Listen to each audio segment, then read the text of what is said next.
अस्सलाम वालेकुम everyone, good morning and welcome back to nightmare autos. मैं हूं Umar Suhail and this is my beautiful KE20 Corolla. जैसा कि आप लोगों को पता है 17 दिसंबर को संडे को पार्क व्हील्स का ऑटो शो हुआ एंड इसके बारे में बहुत लोगों की बड़ी मिक्स्ड फीलिंग्स हैं। कुछ लोगों को इवेंट बहुत पसंद आया, कुछ लोगों को नहीं पसंद आया एंड मैंने सोचा इसके ऊपर बैठ के एक डिस्कशन की जाए कि इवेंट एग्जैक्टली था क्या, मैनेजमेंट चाह क्या रही थी और आखिरी दिन हुआ क्या। तो this would be kind of a critical analysis of the park wheels event and हम फाइनली ये डिसाइड करेंगे कि ये इवेंट एक सक्सेस था या फ्लॉप था। मैं अपनी पूरी रीजनिंग पेश करूंगा, आप लोगों के भी कुछ कंसर्न्स उसमें एड्रेस करूंगा। तो let's get started with that.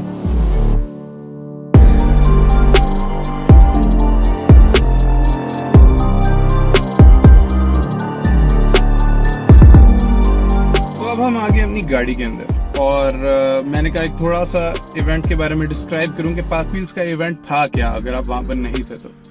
Normally park wheels का इवेंट होता है लिबर्टी में, जहां पर ओपन एयर इवेंट होता है और लोग बर्नआउट्स वगैरह मारते हैं, अपनी बिल्ड्स उसी दिन लाते हैं और उसी दिन वापस ले जाते हैं। इस दफा का इवेंट थोड़ा सा डिफरेंट था। वो किस तरह था कि इन्होंने एक्सपो सेंटर के अंदर गाड़ियां खड़ी की, हॉल्स के अंदर, ना कि पार्किंग में, और हॉल्स इन्होंने सारे बुक कराए और इंडोर स्टैटिक इवेंट था जहां पर गाड़ियां आपकी ना इंजन ऑन करने की इजाजत थी, रेव्स और बर्नआउट्स डोनट्स वगैरह तो सवाल सही बात था। और रही बात गाड़ियां पार्क और वॉलंटियर्स आए कैसे, इसका क्या प्रोसेस था। इसका प्रोसेस ये था कि गाड़ियां एक दिन पहले पार्क होनी थी, वहीं पर ओवरनाइट रहनी थी और अगले दिन सुबह 12 बजे इवेंट स्टार्ट था और सारे इवेंट की ड्यूरेशन के लिए गाड़ियां वहीं पर थी। पहले तो ये सोचा गया था कि इवेंट के अगले दिन गाड़ियां वापस जाएंगी, लेकिन as on the day of the event 8 बजे गाड़ियां भी सारी क्लियर कर दी उन्होंने। This was a very new concept. इसका मतलब था कि गाड़ियां आप अपनी उधर छोड़ के जाएंगे और जो वॉलंटियर्स भी हैं वो सुबह कोई और नया मोड ऑफ ट्रांसपोर्ट ढूंढ के आएंगे, which was not ideal, but जिस तरह का ये इवेंट कराना चाह रहे थे उसके लिए बड़ा जरूरी भी था। इवेंट वाला दिन अगर आप देख सकते हैं बहुत क्राउड आया और गाड़ियां बहुत ज्यादा थी। यार इतना बड़ा टर्नओवर आई डोंट थिंक कभी किसी पार्क व्हील्स पे पहले हुआ है, और जिस तरह गाड़ियां डिस्प्ले हुई थी I think that was just amazing. खैर थोड़ी सी हमने डिस्कशन कर ली कि इवेंट एक्चुअली था क्या। अब थोड़ी सी ये डिस्कशन करते हैं, थोड़ा सा इस बात पे तबसरा करते हैं कि इवेंट वाले दिन लोगों को क्या रिजर्वेशंस थी और इवेंट वाले दिन लोगों को पसंद क्या क्या चीजें हैं। तो पहले आते हैं इवेंट के कॉन्स की तरफ। पहला कॉन सबसे बड़ा जो बड़ी आवाम कहती है and which is partially right as well कि यार ये इंडोर इवेंट था, और आजकल जिस तरह कार कल्चर पाकिस्तान में चल रहा है, लोगों ने एग्जॉस्ट पॉप्स करने होते हैं, गाड़ियां लोगों की ट्यून्ड होती हैं, एग्जॉस्ट बार होते हैं, बर्नआउट्स, डोनट्स एंड ये सारी चीजें ये एक ऑटो शो का एक इंटेग्रल पार्ट होती हैं। And because this was an indoor auto show, engines भी ऑन करने की इजाजत नहीं थी, तो कार ओनर्स भी और ऑडियंस को भी ये सबसे बड़ी रिजर्वेशन है कि यार गाड़ियां स्टार्ट नहीं करने दी। दूसरा, एक इंडोर ऑटो शो होने की वजह से जो इशू था, और ये भी एक एक्चुअल वैलिड इशू है, वो था स्पेस का। अब अगर आप इंडोर ऑटो शो कर रहे हैं, फर्स्ट ऑफ ऑल तो अगर आप हॉल 1 और हॉल 2 के अंदर गाड़ियां देखें, यार एग्जॉटिक सुपर कार्स बिल्कुल साथ साथ जुड़ के खड़ी हुई थी, और ट्यूनर्स की जो कार्स हैं जो कि हॉल 1 में थी, मॉडरेट कार्स, वो भी सारी जोड़ जोड़ के खड़ी थी। तो गाड़ियों को वो अटेंशन आर्ग्यूएबली नहीं मिल सकी जो वो ओनर्स चाह रहे थे एक इंडोर इवेंट से। एंड सेकंड बिगेस्ट इशू ये था कि रश बहुत ज्यादा हो गया था, और यार गाड़ियां देखने की तो क्या, वीडियो बनाने की तो क्या, चलने की भी जगह नहीं थी। एंड ये बात सुनील मान साहब ने भी इन पर्सन फेस की होगी, क्योंकि जब वो एंटर हुए थे उसके बाद जो क्राउड का हशर था वो पार्क व्हील्स की मैनेजमेंट ही बेहतर जानती है। एक और, अब मैं मेंशन जरूर कर रहा हूँ ये वाली reservation, even though I do not completely agree with it. अवाम को इस बात से इशू था कि इवेंट पेड था। इसकी जस्टिफिकेशन मैं दे देता हूँ पहले, क्योंकि I don't agree that this is a negative aspect, लेकिन बहुत सारे लोगों को ये इशू है। यार आप अगर एक्सपो सेंटर के हॉल्स बुक करने जाओ ना, 3 हॉल्स 30 लाख के बुक होते हैं एक दिन के लिए, एंड जितने इनके फंड्स लग रहे थे, ऊपर से इतनी सारी एग्जॉटिक कार्स, इतनी सारी ब्यूटीफुली रिस्टोर्ड क्लासिक कार्स, इतनी सारी बेहतरीन किस्म की मॉडर्न कार्स, इन सारों को एक जगह लाना और ये इवेंट मैनेज करना, अगर एक ऑडियंस फ्री में आती है ना, वो इस चीज की कदर नहीं समझ सकती। मैं जितने भी ऑटो शोज पे गया हूँ, या मेरा साइड व्यू मिरर तोड़ दिया है, या किसी ने किसी दरवाजे पे डंट मार दिया, क्योंकि वो आवाम मुफ्त में आई होती है, उनका कुछ नहीं जा रहा होता, उन्हें कोई फिक्र नहीं होती, उनको कोई कदर नहीं होती कि हमने कुछ खर्च किया या अगले का कुछ खर्च हुआ होगा इस इवेंट पे आने के लिए। तो मेरे ख्याल से जो पेड इवेंट वाला सीन है ये अच्छा है, क्योंकि लोगों को अपने पैसे की भी कदर होती है, दूसरे की भी पैसे की फिर कदर होती है कि यार अच्छा मैं 800 रुपए दे के आ रहा हूँ, अगले बंदे ने तो कितने लाख लगाए हैं, थोड़ा सा इसका भी लिहाज कर लें। तो ये जो पेड वाली बात लोग कर रहे हैं ये तो मेरी समझ से बाहर है। अब आ जाते हैं मैनेजमेंट पे। मैनेजमेंट पहले डिस्कस करते हैं कार सिलेक्शंस और कार की एंट्री का हिसाब था। I discussed a lot with Park Wheels a few days before the event कि यार होगा क्या इवेंट वाले दिन अगर कोई गाड़ी ऐसे आ जाए बगैर रजिस्ट्रेशन के। तो I was told कि यार हॉल 3 हमने रखा है इस वजह से कि आखिरी दिन अगर कोई बंदा दूर से आया, किसी ने बहुत मेहनत की हुई अपनी गाड़ी पे, तो उसको नाराज करके ना भेजें, जो कि एक बड़ी प्यारी बात की थी, बड़ी अच्छी बात की थी। लेकिन हुआ ये कि इन्होंने 1 महीना जो इवेंट डिले किया है उस दौरान इन्होंने रजिस्ट्रेशंस भी दोबारा ओपन नहीं की, तो जो इनिशियली कार्स रजिस्टर्ड थी उनमें से बहुत सारे क्रूज नहीं आए। एंड ये बात भी पार्क व्हील्स मैनेजमेंट से ही मुझे पता चली, और इस बात का सबसे बड़ा सिग्निफायर ये था कि हॉल 1 के अंदर फर्स्ट रो आधी से ज्यादा खाली थी, तकरीबन 20 से 30 गाड़ियों की जगह हॉल 1 में एग्जिस्ट कर रही थी। अब इसमें क्या हुआ, इन्होंने अपनी तरफ से हॉल 3 इसलिए रखा था कि यार एक्स्ट्रा कार्स आ जाएंगी तो हम वहां पर खड़ी करेंगे, जबकि हुआ ये कि हॉल 1 इनका फुल नहीं हुआ था। तो आई थिंक इनको खोल लेनी चाहिए थी रजिस्ट्रेशन एक और दफा, ताकि एक और वेव ऑफ कार्स, चलो 1 हफ्ते के लिए खोलते, 3 दिन के लिए खोलते, लेकिन रजिस्ट्रेशन इन्हें दोबारा खोलनी चाहिए थी ताकि इनके पास एक और सेट ऑफ कार्स अवेलेबल होती जो इवेंट डे पे ये एंटर कर सकते हैं और हॉल 3 का भी कोई तुक बनता।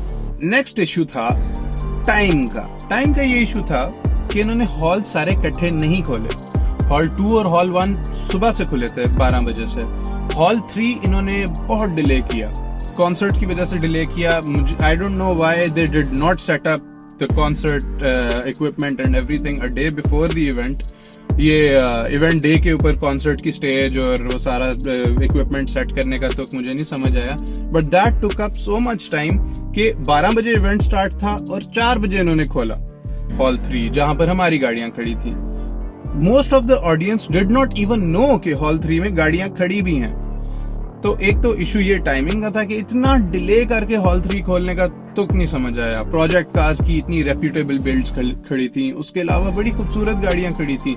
एक कैंपर जिमनी थी, एक RX-8 थी, जो कि यानी एस्थेटिकली बहुत प्लीजिंग लग रही थी, लेकिन उनको बिल्कुल अटेंशन मिल ही नहीं सकी क्योंकि इन्होंने हॉल ही नहीं खोला। मिसमैनेजमेंट होगी थोड़ी सी टाइम की। This is not a very strong critic के यार इवेंट फ्लॉप कर दिया। This is just a pointer कि यार आइंदा के लिए थोड़ा सा इसके ऊपर केयरफुल रहें, क्योंकि यार लोगों ने अपनी गाड़ियों पे मेहनत की होती है और ऑडियंस भी ढूंढ रही होती है यार अपने उन लोगों को जिनसे उनका कोई ताल्लुक होता है, जिन्हें वो पसंद करते हैं। तो ना थोड़ा सा ये हॉल्स वाली ओपनिंग वाला सीन ना ऑफ था। फाइनली मैनेजमेंट को गाइडेंस नहीं थी यार पूरी तरह। पहले तो रात के time I understand raving allowed नहीं थी। मैं जरा बड़े पहली दफा सीधी सी बात है जो पेंडू नहीं किसी जगह आ जाता है उस तरह वाला माहौल था। पहली दफा पार्क व्हील्स में सिलेक्ट हुई, गाड़ी खड़ी करते करते मैंने एक दफा रेव मार दिया, तो फौरन मैनेजमेंट आ गई। तो पार्क व्हील्स की मेन जो मैनेजमेंट का एक बंदा आया, बड़ा गुस्सा है, ये क्या किया आपने है? तो मैंने बताया सॉरी सर थोड़ी सी गलती हो गई, आप दोबारा नहीं। उन्होंने एक्चुअली मेरे पे गुस्सा किया कि क्या कर रहे हो, मैंने ये हॉल खोला है, मैं ये बंद भी करा सकता हूँ, विच इज लाइक इंटरेस्टिंग यार। क्यों एक बंदा मान रहा है उससे गलती हुई है, दोबारा नहीं करता, तो उस पर क्यों चढ़ाई कर रहे हो?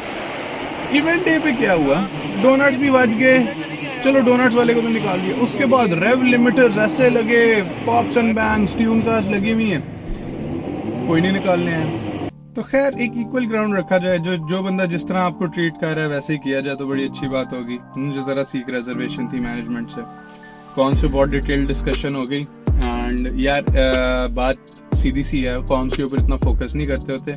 जैसा मर्जी इवेंट हो, थोड़े से नेगेटिव एस्पेक्ट्स होंगे भी, हमेशा होते हैं, ये बंदा कर ही नहीं सकता। और पार्क व्हील्स वालों ने जैसे अपनी अनाउंसमेंट में एंड में कहा और बड़ी प्यारी बात की कि हम कोशिश करेंगे कि हमसे नई गलती हो पुरानी गलती रिपीट ना हो।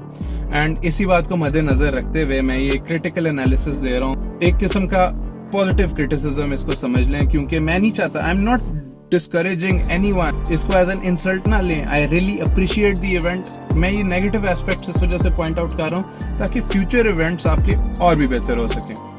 अब क्योंकि हमने नेगेटिव्स डिस्कस किए, मैंने पॉजिटिव्स एंड के लिए रखे हैं क्योंकि पॉजिटिव्स बहुत ज्यादा थे और अब आधी वीडियो में सिर्फ पॉजिटिव एस्पेक्ट्स ही कवर होंगे. पहली बात, दोबारा इवेंट टाइप ही आती है पॉजिटिव.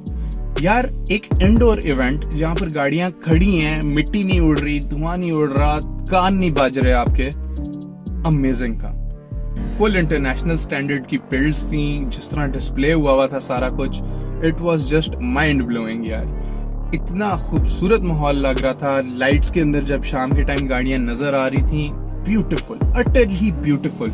और जिस तरह एक सीधी लाइन में सारी खड़ी थी, जो जेडीएम माहौल हॉल 1 का बना हुआ था, इतनी खतरनाक बिल्ड्स और every build was standing out यार. हर बिल्ड की ब्यूटीफुल एस्थेटिक सामने आ रहे थे जो कि एक आउटडोर इवेंट में नहीं आने थे. आउटडोर इवेंट में यही हुल्लड़बाजी, पटाखे मारने वाले, यही डोनट्स मारने वाले इंसानों की तरफ सारी क्राउड भाग जानी थी दोबारा. और जो एस्थेटिक्स हैं गाड़ियों की, जो लोगों ने मेहनत की हुई है एक एक चीज को परफेक्ट करने में, वो नजर नहीं आनी थी.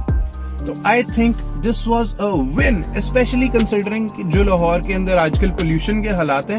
N indoor event, an indoor automotive event was the perfect event for this situation. तो मेरी तरफ से तो ये एक बिग विन है. I was comparing it to SEMA and Japanese auto shows in America, LA वगैरह, जहां पर एलीट बिल्ड शोकेस होती हैं. And I was right to do that because इन्होंने मैच किया वो लेवल. मजा आ गया.